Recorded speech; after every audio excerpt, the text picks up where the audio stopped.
11ویں اور 12ویں صدی عیسوی کا دور صلیبی جنگوں کا دور کہلاتا ہے۔ اس دور میں یورپ میں مسلمانوں اور عیسائیوں کے درمیان کئی عظیم معرکے ہوئے اور مختلف اہم شخصیات کے نام تاریخ میں رقم ہوئے۔ ان لوگوں میں شہنشاہ یروشلم بالڈوین چہارم کا نام بھی شامل ہے۔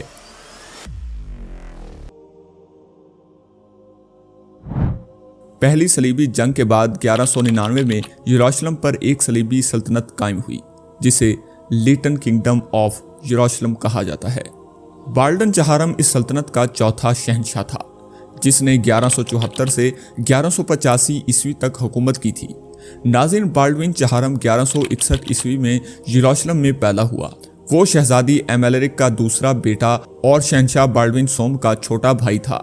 بالڈوین 9 سال کی عمر میں ایک دن اپنے ہم عمر دوستوں کے ساتھ کھیل رہا تھا کہ اس کے دائیں بازو پر چوٹ لگنے کی وجہ سے خون بہنے لگا، لیکن اس زخم کا بالڈوین کو درد محسوس نہ ہوا۔ بالڈوین کے استاد ولیم آف ٹائر نے یہ منظر دیکھا تو اسے شک ہوا کہ یہ ننھا شہزادہ کوڑے کے مرض میں مبتلا ہے۔ ناظرین، جزائن کے مرض کے شکوک و شبہات کو مد نظر رکھتے ہوئے شاہی طبیبوں سے شہزادہ بالڈوین کا علاج کروایا گیا، لیکن کوئی خاطر خواہ افاقہ نہ ہوا۔ تخت کا اکیلا وارث ہونے کی وجہ سے بالڈوین کی بیماری کو سب سے خفیہ رکھا گیا۔ 1174 عیسوی میں بالڈوین کے باپ کی اچانک موت واقع ہو گئی اور بالڈوین صرف 13 سال کی عمر میں یروشلم کی مسیحی سلطنت کا شہنشاہ بن گیا۔ شہنشاہ بالڈوین چہارم کی ایک بہن تھی جس کا نام سی پہلا تھا۔ ناظرین، شہزادی سی پہلا حسن اور خوبصورتی کا مرکہ تھی۔ شہنشاہ نے اپنی بہن کی شادی ایک مشہور فرانسیسی نائٹ گائے لوزینا گائے آف لیوزینم سے کر دی۔ ناظرین، اگرچہ بالڈوین کے تخت نشین ہونے سے 75 سال پہلے صلیبی بیت المقدس پر قبضہ کر چکے تھے، تاہم ابھی تک شہر غیر مستحکم تھا، مگر بالڈوین اور گائے کی مسیحی اتحاد نے ان کی قوت دوبالا کر دی اور انہوں نے سلطان صلاح الدین ایوبی کے خلاف کارروائی کرنے کا ارادہ کیا۔ ناظرین، جب یروشلم میں مسلمان مخالف پروپیگنڈے جاری تھے تو اس دوران سلطان صلاح الدین ایوبی حلب اور دمشق کے کچھ علاقے فتح کر چکے تھے۔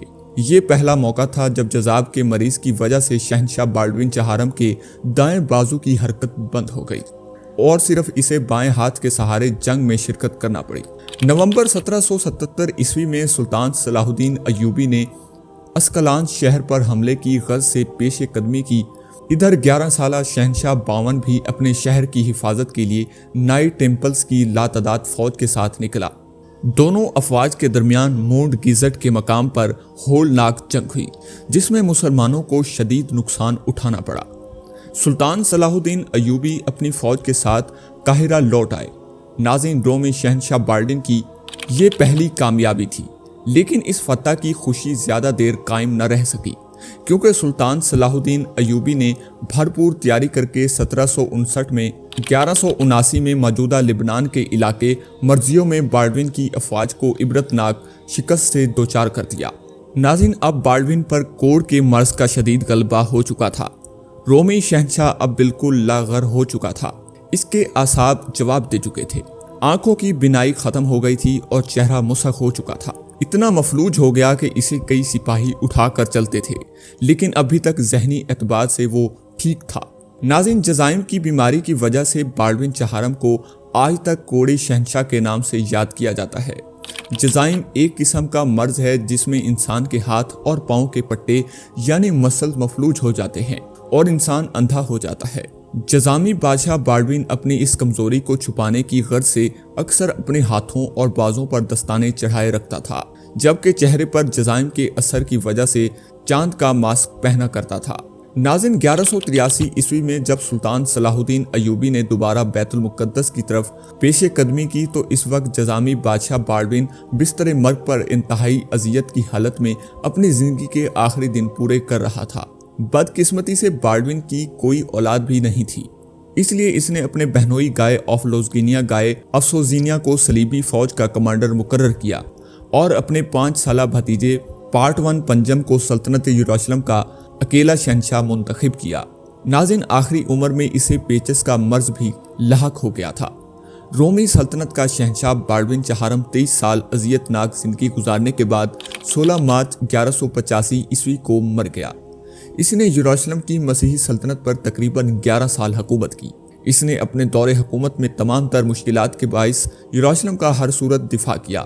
ناظرین، یورپی مورخین بالڈوین چہارم کو ایک کامیاب بادشاہ کے طور پر پیش کرتے ہیں۔ ان کے مطابق بالڈوین قرون وسطی کی عیسائی دنیا کے سب سے زیادہ قابل ذکر بادشاہ میں سے ایک تھا۔ اس کی بہادری، قوت ارادی اور مسلمانوں کے خلاف جدوجہد کو یورپ میں سراہا جاتا ہے، لیکن مسلمانوں کے نقطہ نظر کے مطابق وہ ایک ظالم حکمران سے کم نہ تھا، جس نے کئی مرتبہ مسلمانوں کو اذیت دینے کی خاطر حج کے قافلوں اور مسلمان بستیوں کو لوٹا اور بالآخر اپنے انجام بد کو پہنچ گیا۔ ناظرین، کمسن بادشاہ بالڈوین پنجم 1 سال بعد فوت ہو گیا، جس کے بعد بالڈوین چہارم کی بہن سی پہلا تخت سلطنت پر براجمان ہو گئی، اور یوں اس کے شوہر گائے کو بھی لامحدود اختیارات حاصل ہو گئے۔ لہٰذا انہوں نے اس پاس کے عیسائی کلداروں کے ساتھ مل کر سلطان صلاح الدین ایوبی کے خلاف بہت بڑا لشکر تیار کیا، مگر عیسائیت کے نام لیواؤں کی یہ عظیم جمعیت انہیں کچھ فائدہ نہ دے سکی، اور مسلمانوں کی سلطان نے عیسائیوں کی متحدہ قوم اور اس متحدہ لشکر کو 1187 عیسوی میں جنگ حطیم میں تاریخ ساز شکست دی اور بیت المقدس سے صلیب کا پرچم اتار کر اسلام کا علم لہرا دیا۔